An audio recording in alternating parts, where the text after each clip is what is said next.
Hello student, my name is Manish Dubey. This is the lecture of energy conservation. जैसा कि हम लोग बात कर रहे थे पिछले चैप्टर में लाइटिंग सिस्टम की, कि लाइटिंग सिस्टम में मैंने बताया था कुछ बेसिक डेफिनेशन, लक्स क्या होता है, कैंडेला किसका यूनिट होता है। और आज हम बात कर रहे हैं कि कौन कौन से, मैंने लैंप के बारे में बताया था कि कितने टाइप के लैंप होते हैं।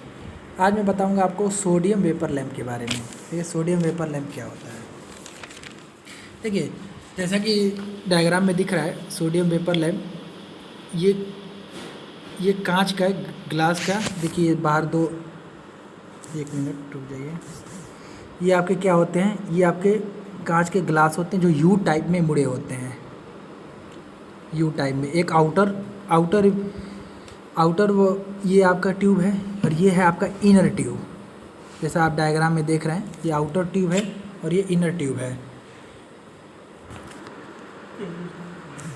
देखिए यू आकृति की क्यों बनाते हैं, सुन लीजिए ध्यान से। यू आकृति की इसलिए बनाते हैं क्योंकि अगर ये जब इसमें हम इसे ट्रांसफार्मर से जब कनेक्ट करते हैं या पावर सोर्स से जब कनेक्ट करते हैं, तो ये अगर यू टाइप का बनाते हैं तो इससे ये फ़ायदा मिलता है कि लाइट को डाइवर्ज करता है, मीन्स फैला देता है ताकि प्रकाश दूर तक जाए। इसलिए इसको यू शेप में बनाते हैं। और इसके दोनों सिरों पे, डिस्चार्ज ट्यूब के दोनों सिरों पे, डिस्चार्ज ट्यूब मतलब जो ट्यूब डिस्चार्ज करता है, मतलब फैलाता है जो लाइट को, उसके दोनों सिरों पे धातु के ऑक्साइड के लेपित फिलामेंट लगे होते हैं जो गर्म होकर इलेक्ट्रॉन का उत्सर्जन करते हैं। जब इसमें हम इलेक्ट्रिसिटी प्रोड्यूस कराते हैं तो ये गर्म होकर हीट जनरेट होगा, रेजिस्टेंस के कारण वो इलेक्ट्रॉन का उत्सर्जन कराते हैं। और डिस्चार्ज ट्यूब में आपका क्या क्या होता है, अक्रिय गैस भर देते हैं। जैसे अक्रिय गैस कौन कौन से, या नोबल गैस जैसे नियान गैस भर देते हैं और हीलियम गैस भर देते हैं। और इसमें देखिए नाम से जैसा लग रहा है, नाम है सोडियम वेपर लैंप। इसका मतलब कहीं ना कहीं सोडियम का यूज होगा इसमें। तो ये इसमें सोडियम जो लेते हैं, सोडियम के धातु का चूड़ के रूप में लेते हैं, सॉलिड स्टेट में सोडियम लेते हैं। समझ में आया? देखिए लिखा है सोडियम धातु के चूड़ द्वारा भर देते हैं। कौन सा ट्यूब में भर देते हैं? इनर ट्यूब में। देखिए इसमें मैंने बताया दो ट्यूब होते हैं, इनर ट्यूब और देखिए ये आपका इनर ट्यूब है, ये आपका बाहर वाला जो है आउटर ट्यूब है। और इनर ट्यूब और आउटर ट्यूब के बीच में ही वैक्यूम थोड़ा सा रहता है, थोड़ी सी वैक्यूम रहती है। देखिए आई थिंक दिख रहा होगा आप लोगों को। देखिए दिखा है ना, देखिए वैक्यूम लिखा है यहाँ पे, वैक्यूम इन्वॉल्व, इनके बीच में वैक्यूम होता है। ये कॉइल है आपका, ये देखिए कॉइल है, कॉइल इलेक्ट्रोड है। और इसी में देखिए आप, इसी में जो इनर ट्यूब में ही आपका क्या होता है, जो सोडियम किस फॉर्म में होता है, सॉलिड फॉर्म में होता है। और इसमें कौन कौन से गैस होती है, आपकी अक्रिय गैस, जैसे हीलियम, नियान, ये गैस भर देते हैं इसमें। आर्गन गैस ये भी भर देते हैं। अब देखिए इसका वर्किंग देखते हैं कैसे वर्क करता है।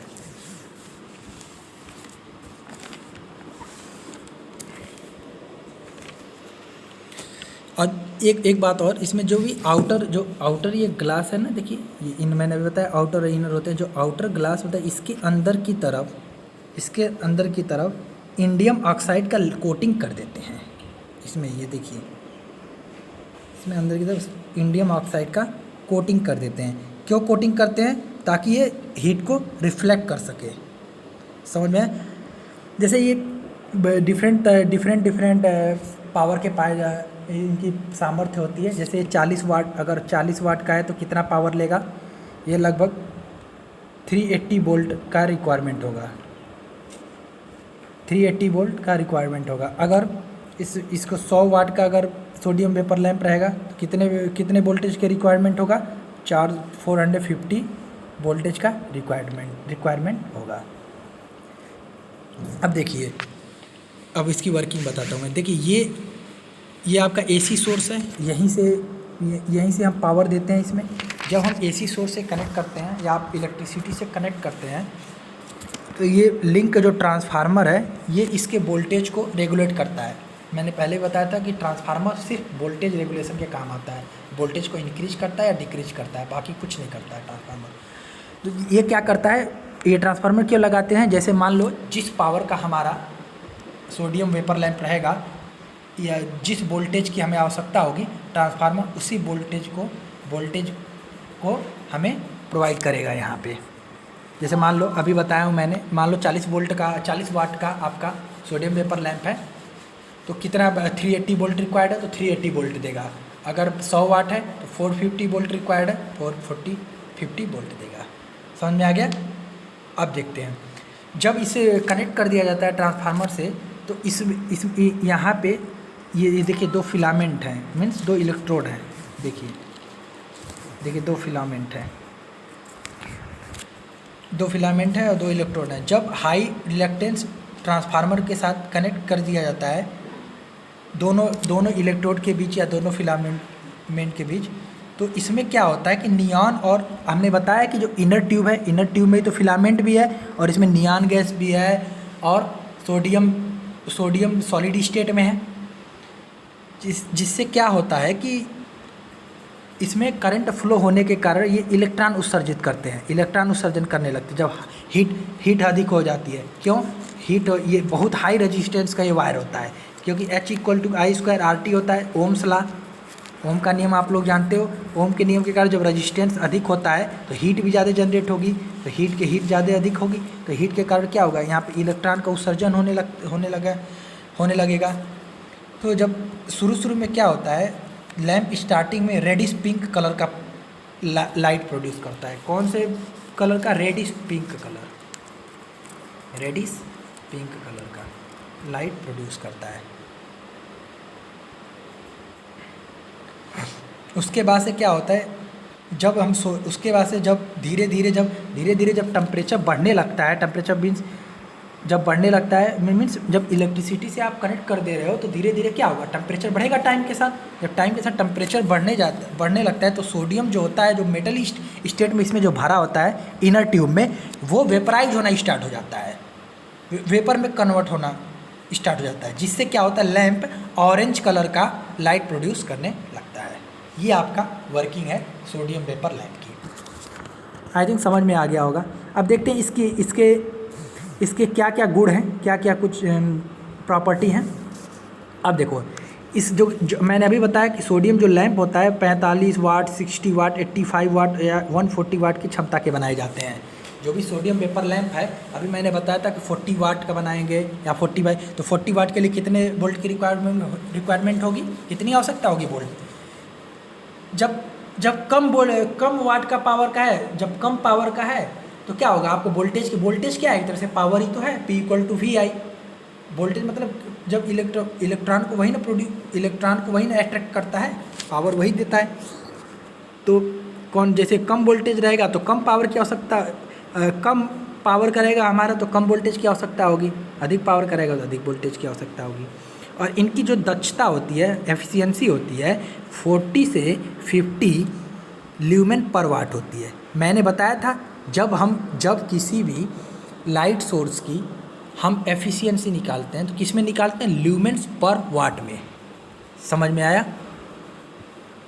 तो इस लैंप की, सोडियम वेपर लैंप की एफिशिएंसी कितनी होती है, 40 से 50 ल्यूमेन पर वाट होती है। और इनकी जो एवरेज एज होती है, एवरेज एज मीन्स कब तक ये ख़राब नहीं होंगे, 2500 आवर्स होती है। समझ में आया। अब आगे देखते हैं, इन लैंप का कार्यकारी तापमान लगभग 300 डिग्री सेंटीग्रेड होता है। लगभग 300 डिग्री सेंटीग्रेड पे ये लाइट प्रोड्यूस करने लगता है। जब ये 300 डिग्री सेंटीग्रेड, जब इसमें फिलामेंट का टेम्परेचर पहुंच जाता है रेजिस्टेंस के कारण, तो ये हमें लाइट प्रोड्यूस देने लगते हैं। इस तापक्रम को प्राप्त करने में 10 से 15 मिनट का समय लगता है। तत्पश्चात लैंप पूर्ण प्रकाश उत्सर्जित करता है। टाइम लगेगा क्योंकि धीरे धीरे टेम्परेचर इंक्रीमेंट होगा तब ना। और कौन से कलर का प्रकाश उत्सर्जित करेगा, मैंने बताया था पहले। तो शुरू में क्या होगा, रेडिश पिंक कलर का लाइट प्रोड्यूस करेगा, फिर धीरे धीरे reddish pink colour orange colour में परिवर्तित हो जाएगा। ये होता है सोडियम लैंप। अब मैं बताता हूँ आगे डीजल जनरेटर डीजी सेट। देखिए आप लोग देखे होंगे अक्सर अब शादी ब्याह में या समारोह में जो डीजल इंजन का उपयोग करके हम जनरेटर चलाते हैं, डीजल का प्रयोग करके जनरेटर चलाते हैं, उसी के बारे में बात करेंगे। देखिए उसमें डीजल इंजन लगा होता है, आप लोग आईसी इंजन में पढ़े होंगे कि डीजल इंजन की वर्किंग कैसे होती है, लेकिन मैं एक बार बता देता हूँ डीजल इंजन की वर्किंग कैसे होती है। चलिए देखिए पहले तो नाम से ही लग रहा है डीजल इंजन मीन्स डीजल पे वर्क करता है, पेट्रोल पे वर्क नहीं करता है। देखिए क्या होता है, डीजल इंजन जो सेट होता है डीजी सेट, विद्युत ऊर्जा उत्पन्न करने के लिए एक इलेक्ट्रिक जनरेटर के साथ डीजल इंजन का समायोजन होता है। डीजल इंजन के साथ क्या जोड़ लेते हो, एक इलेक्ट्रिक जनरेटर जोड़ लेते हो, जो अगर हमारा क्या हो, अगर हमारा इंजन चलेगा तो जो उसको जो जनरेटर होगा वो हमें इलेक्ट्रिसिटी प्रोड्यूस करके देगा। समझ में आया?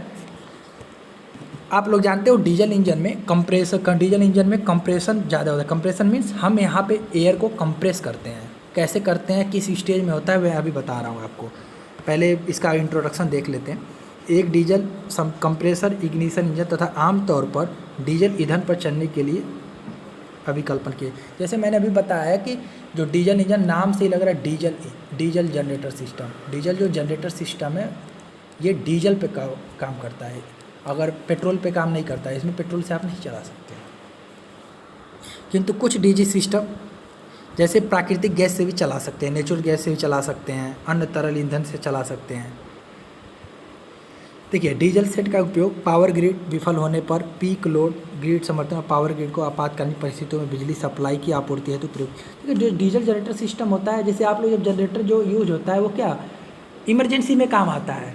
हमेशा आप उससे पावर नहीं लेते हो, हमेशा पावर तो आपकी जो जहाँ से आती है आपकी पावर स्टेशन से आता है, वहाँ से पावर आता है, या हाइड्रोलिक्स की पावर जनरेशन आप लोग पढ़े होंगे, स्टीम के द्वारा पावर जनरेट कर सकते हो या फ्लूइड के द्वारा पावर जनरेट कर सकते हो।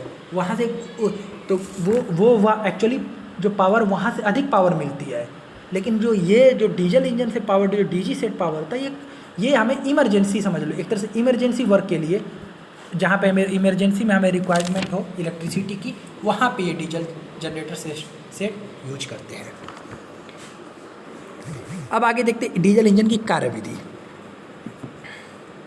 देखिए डीजल इंजन एक प्राइम मूवर है। प्राइम मूवर मीन्स मैंने बताया था जब आपको कंप्रेसर का लेक्चर बता रहा था, प्राइम मूवर मीन्स मतलब चलाता है, जो किसी को मूव पहले कराता है। बेसिक जैसे यहाँ पे आप जानते हो जो भी डीजल इंजन होता है, डीजल जनरेटर होता है, उसमें जो जनरेटर लगा होता है उसको चलाता कौन है, डीजल इंजन ही तो उसको चलाता है, डीजल। तो वही डीजल इंजन ही प्राइम मूवर है जो विद्युत ऊर्जा उत्पादन करने के लिए अल्टरनेटर को चलाता है। मैंने अभी बताया वही जनरेटर को या अल्टरनेटर को चलाता है। डीजल इंजन से वायु को सिलेंडर में डाला जाता है तो उच्च दाब पर 14:1 से 25:1 के अनुपात में संपीड़ित किया जाता है। देखिए ये 14:1 क्या है, 25:1 क्या है और कैसे उच्च दाब पे क्या होता है। चलिए मैं उसके वर्किंग से समझाता हूँ इसको। जब कंप्रेशन स्ट्रोक होगा उसमें बताऊंगा कि कितना प्रेशर तक पहुंचता है और क्या होता है। ये कंप्रेशन रेशियो है, ये जो भी ये है 14:1 और 25:1, ये कंप्रेशन रेशियो क्या होता है अभी बता रहा हूँ आपको, अब इसकी वर्किंग बता रहा हूँ। देखो डीजल इंजन सेट 2 चक्रों में वर्गित किया जा सकता है, 2 स्ट्रोक 4 स्ट्रोक, ज़्यादातर 4 स्ट्रोक में यूज करते हैं। देखिए 4 स्ट्रोक में देखिए पहला कौन सा स्ट्रोक होता है। देखो पहला स्ट्रोक है इंडक्शन स्ट्रोक, दूसरा है कंप्रेशन स्ट्रोक, थर्ड है इग्निशन स्ट्रोक या पावर स्ट्रोक, फोर्थ है एग्जॉस्ट। इंडक्शन स्ट्रोक मीन्स तुम्हारा इनलेट स्ट्रोक। जो आपके यहाँ पे इंडक्शन स्ट्रोक में क्या करते हैं, ध्यान से देखो, ये डायग्राम देखो, डायग्राम से क्लियर हो जाएगा। देखिए ये देखिए आपका सिलेंडर है, जैसे आप लोगों को डीजल आईसी इंजन में पढ़े होंगे अगर, तो आप लोग जब सेट पढ़े होंगे तो ये क्या होता है, यहाँ पे सिलेंडर होता है, इसमें पिस्टन लगा होता है, ये क्या है सिलेंडर है। मैं थोड़ा जल्दी बता रहा हूँ क्योंकि आप लोग आईसी इंजन में आई थिंक पढ़ चुके होंगे। ये पिस्टन होता है, इस पिस्टन से कौन सा कनेक्ट होता है, इसे कहते हैं कनेक्टिंग रॉड। इस कनेक्टिंग रॉड से क्रैंक कनेक्ट होता है जो मूव करता है। देखिए यही डायग्राम यहाँ पे दिखा गया। यहाँ पे इसी सिलेंडर में यहाँ पे ओपन वाल्व होता है, ये यहाँ पे क्लोज वाल्व होता है। इनलेट वाल्व होता है, ओपन वाल्व को या इनलेट वाल्व। ये आपका होता है क्लोज्ड आउटलेट वाल्व या एग्जॉस्ट वाल्व। एक मिनट देखिए, आप इसी से डायग्राम से बता रहा हूँ।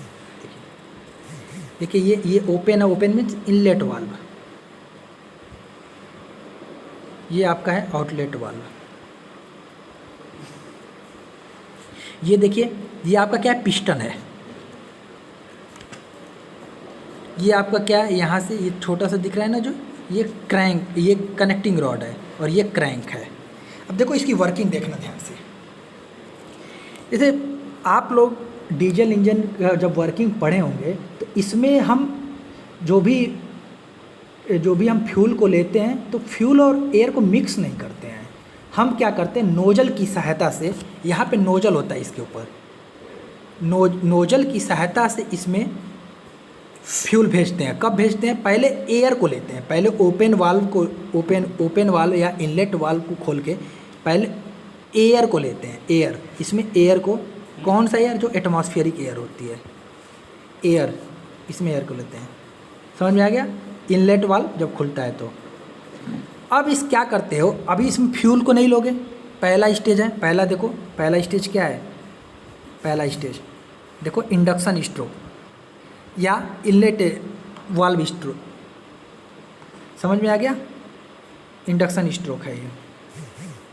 अब देखिए तो क्या होगा, पहले एयर जाएगा यहाँ से, इनलेट वाल्व खुले, यहाँ पे एयर जाएगा, सिलेंडर में जाएगा एयर।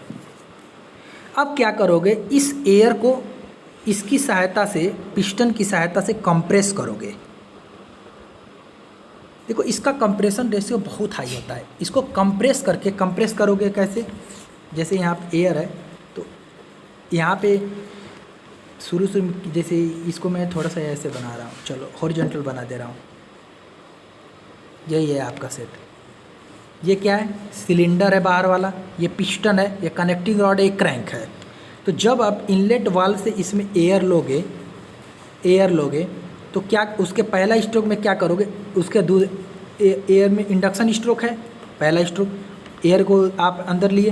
अब क्या करो, दूसरे में कंप्रेशन करोगे, कंप्रेशन स्ट्रोक करो। कंप्रेशन स्ट्रोक में क्या करते हो, पिस्टन की सहायता से इसमें जो एयर आपने फिल किया है मीन्स ये फिल कब करोगे, जब ये पिस्टन आपका क्या होगा, बॉटम, ये होता है TDC, टॉप डेड सेंटर, आप लोग पढ़े होंगे। ये होता है BDC, बॉटम डेड सेंटर। तो ये पिस्टन आपका बॉटम डेड सेंटर पे रहेगा। जैसे देखो पिस्टन है यहाँ पे, ये मान लो ये TDC है, ये है आपके BDC। तो पिस्टन क्या होगा, आप लोग पढ़े होंगे, ये पिस्टन बॉटम डेड सेंटर पे रहेगा। जब हम एयर को इसमें लेते हैं तो पिस्टन बॉटम BDC में पहुँच जाता है, बॉटम डेड सेंटर में पहुँच जाता है। अब क्या करोगे, जब कंप्रेशन स्ट्रोक करोगे, जब इसमें एयर आ जाएगा तो इस एयर को कंप्रेस करोगे तो पिस्टन बॉटम डेड सेंटर से टॉप डेड सेंटर की ओर मूव करता है, चाहता है। तो जब एक बात बताओ, जब पहले इतना स्पेस था इसमें तो मॉलिक्यूल्स दूर दूर रहे होंगे। अब जब इसको कंप्रेस करोगे तो क्या होगा, कंप्रेस करोगे तो इसमें मॉलिक्यूल्स पास पास आएंगे तो इसका वॉल्यूम कम हो जाएगा। देखो यहाँ तक पिस्टन पहुँच आया, कंप्रेशन स्ट्रोक, समझा गया। अब जब इसमें कंप्रेस कर दोगे इसको पिस्टन की सहायता से, उसके बाद से क्या करेंगे, इसमें जो इसका टेम्परेचर हमें बहुत हाई हो जाता है, एयर का टेम्परेचर। फिर उसमें क्या करोगे, आप फ्यूल भेजोगे, बाहर से फ्यूल भेजोगे। एयर को कंप्रेस कर लिए, फिर बाहर से कौन सा फ्यूल भेजोगे, डीजल भेजोगे आप लोग। फिर बाहर से डीजल भेजोगे तो क्या करेगा, इसमें एक तो टेम्परेचर हाई है यहाँ पे एयर का, क्योंकि कंप्रेस कर दिए एयर को। आप फ्यूल भेजोगे, फ्यूल जब भेजोगे इसमें तो उसके बाद से क्या करोगे, फिर आप इसमें इग्निशन दोगे। इग्निशन यहाँ से इग्नाइट करोगे। इग्नाइट मीन्स आप, इसका टेम्परेचर इतना ज़्यादा हाई हो जाता है कि आप ऑटोमेटिक इग्निशन स्टार्ट हो जाता है। जब आप इसमें फ्यूल भेजते हो तो ऑटोमेटिक इग्निशन स्टार्ट हो जाता है। इग्निशन में अपने आप क्या होता है कि फ्यूल जो भी होते हैं बर्न करना स्टार्ट हो जाते हैं। जब फ्यूल और एयर का जब मिक्स हो जाता है तो फ्यूल बर्न होना स्टार्ट हो जाते हैं। तो उसके बाद से क्या मिलता है, जब एक बात बताओ, जब यहाँ पे जब यहाँ पे फ्यूल और एयर, फ्यूल प्लस एयर दोनों बर्न होना स्टार्ट हो, जलना स्टार्ट हो जाते हैं तो एक बात बताओ, जब कोई चीज़ जलती है, जब एयर फ्यूल जलेगा तो क्या होगा, वो दूर दूर भागेंगे, दूर दूर भागेंगे तो उसमें एक्सपेंशन होगा, एक्सपेंशन होगा तो वो क्या करेंगे, इस पिस्टन को धक्का देंगे तो हमें कौन सा स्ट्रोक मिलेगा, पावर स्ट्रोक मिलेगा, उसे कहते हैं पावर स्ट्रोक, पावर स्ट्रोक मिलेगा। समझ में आ गया। यहाँ पे तो उसको देखो, पहला स्टेज इंडक्शन स्ट्रोक, दूसरा होता है कंप्रेस करोगे, फिर यहाँ पे कंप्रेस जब कर लोगे तो इतना ज़्यादा अच्छा एक बात बताओ, जब एयर को बहुत ज़्यादा कंप्रेस कर दोगे तो उसका टेम्परेचर अपने आप हाई हो जाएगा। क्यों? क्योंकि मालिक्यूल बहुत पास आ जाएंगे, मालिक्यूल जब पास आ जाएंगे तो फ्रिक्शन के मालिक्यूल बहुत ज़्यादा टकराएंगे, तो फ्रिक्शन के कारण उनका टेम्परेचर अपने आप ऑटोमेटिक इतना हाई हो जाता है कि जब आप बाहर से फ्यूल भेजते हो तो वो इग्नाइट होना इग्नाइट में इसमें आग लग जाती है। तो जब यहाँ पे इग्नाइट होना आग लग जाती है तो उसके बाद से जब जानते हो, जब कोई चीज़ आग लग जाती है तो क्या होता है, उसके मालिक्यूल एक्सपेंड होना चाहते हैं तो वो मालिक्यूल जब एक्सपेंड फैलना स्टार्ट होते हैं तो वो मालिक्यूल पिस्टन को धक्का देते हैं। तो कौन सा हमें स्ट्रोक मिलता है, पावर स्ट्रोक। तो थर्ड कौन सा स्ट्रोक हो गया, पावर स्ट्रोक मिल गया। तो उसके बाद से पिस्टन कहाँ आ जाएगा, एक बात बताओ, पिस्टन कहाँ पहुँचा था, जब आप कंप्रेस करके ले गए थे पिस्टन को तो पिस्टन कहाँ पहुँचा था, पिस्टन आपका TDC पे पहुँचा था। अब बताया हूँ अभी, क्योंकि पिस्टन यहाँ पे TDC पे पहुँचा था, और जब यहाँ से पावर मिला तो ये पिस्टन कहाँ पहुँच जाएगा, यहाँ पे BDC में, BDC पहुँच गया। तभी तो यहाँ पे जब TD से BDC जाएगा, जब पिस्टन आगे जाएगा तो क्या होगा, ये क्रैंक को देगा, ये पावर क्रैंक क्या करेगा, कनेक्टिंग रॉड के देगा, कनेक्टिंग रॉड क्रैंक को घुमाएगा। समझे, तो क्रैंक घूमने लगेगा। जैसे देखो, ध्यान से देखो, ये डायग्राम, ये आपका पिस्टन है, ये आपका क्रैंक है। जब यहाँ पे एक बात तो मान लो यहाँ पे TDC है, TDC मतलब टॉप डेड सेंटर, ये होता है bottom dead centre, BDC bottom. तो यहाँ पे पहुँच जाएगा, तो तो यहाँ से जब पिस्टन यहाँ से यहाँ जाएगा, एक बार इतना दूर मूव किया तो इस पर पावर दिया कनेक्टिंग रॉड पे, कनेक्टिंग रॉड किससे जुड़ा हुआ, क्रैंक से, तो क्रैंक घूमने लगेगा। इसी क्रैंक के पास आपका अल्टरनेटर या जनरेटर जुड़ा होता है, समझ गए। तो वो जनरेटर का शाफ्ट रोटेट कराने लगता है, तो वहीं से हमें पावर मिलना स्टार्ट हो जाती है या इलेक्ट्रिसिटी मिलना स्टार्ट हो जाती है। समझ में आया। तो यहाँ पे कौन सा स्ट्रोक मिला, पावर स्ट्रोक में हमें पावर मिला, नाम से ही लग रहा है पावर स्ट्रोक में हमें पावर मिलती है, पावर शक्ति मिलती है। अब चौथा कौन सा स्ट्रोक होता है, एग्जॉस्ट स्ट्रोक। एग्जॉस्ट अब कैसे होगा, देखो एग्जॉस्ट स्ट्रोक, एक बात बताओ, ध्यान से सुनना, जब हमारा अब कहाँ तक पहुँच गए हम लोग BDC पे फिर से पहुँच गए, हमें पावर मिल गई है TDC पे, ये BDC है, हमें पहुँच गए। अब क्या करो, जब इसमें एक बात बताओ, जब यहाँ पे फ्यूल और एयर का मिक्स यहाँ पे जल चुका है तो यहाँ पे बर्न्ट गैसें मिलेंगी ना, वो इसको निकालना है हमें। कुछ तो बर्न्ट गैस अपने आप निकल जाती हैं, जैसे उनका वॉल्यूम ज़्यादा हो जाता है तो वो अपने आप निकल जाती है, लेकिन कुछ गैसें यहाँ पे भरी रहती हैं, कुछ गैसें यहाँ पे रहती हैं। तो अब क्या करोगे, अब पिस्टन कहाँ मूव करेगा, BD से TDC में, एग्जॉस्ट स्ट्रोक में। तो जो भी अदर गैसें रहेंगी, जो भी बची हुई गैसें रहेंगी, उनको आउटलेट वाल्व से या आउटलेट पोर्ट से वो बाहर निकाल देगा। तो इस तरह से 4 स्ट्रोक में कंप्लीट हो गया, इसलिए इसे कहते हैं 4 स्ट्रोक इंजन। ठीक समझ में आ गया होगा आपको। ये आप लोग पढ़े होंगे उसमें भी, IC इंजन में भी। अब देखिए अब डीजल जनरेटर सेट सिस्टम, देखिए अभी पता है जैसे डीजल इंजन क्या करेगा, डीजल इंजन किसके साथ जुड़ा हुआ है, जनरेटर के साथ जुड़ा हुआ है। डीजल इंजन की वर्किंग पता है, जनरेटर के साथ जुड़ा हुआ है, तो जनरेटर को चलाएगा, यहाँ से कंट्रोल कर सकते हैं हमें जितना पावर चाहिए, या जैसे मान लो 2-3 घर में पावर चाहिए तो 2-3 घर के अनुसार हमें लोड देना है, तो 2-3 घर के अनुसार तुम इसको कंट्रोल करो, या 4-5 के घर में या मोहल्ले में देना है बिजली तो उसके अनुसार कंट्रोल करो, यहाँ से कंट्रोल हो सकता है। समझा गया। और इस डीजल इंजन को एसेसरी और फाउंडेशन मीन्स, डीजल इंजन में क्या करोगे, फाउंडेशन करोगे, डीजल इंजन को कहीं रखोगे, उसे वाइब्रेट ना होए, चलेगा, इंजन चलेगा, शाफ्ट घूमेगा तो वाइब्रेशन होगा उसमें, तो उसको फाउंडेशन अच्छे से दोगे। तो ये होता है पूरा डीजल जनरेटर प्रणाली। चलिए आज का लेक्चर ख़त्म हुआ और ये चैप्टर भी ख़त्म हुआ। धन्यवाद।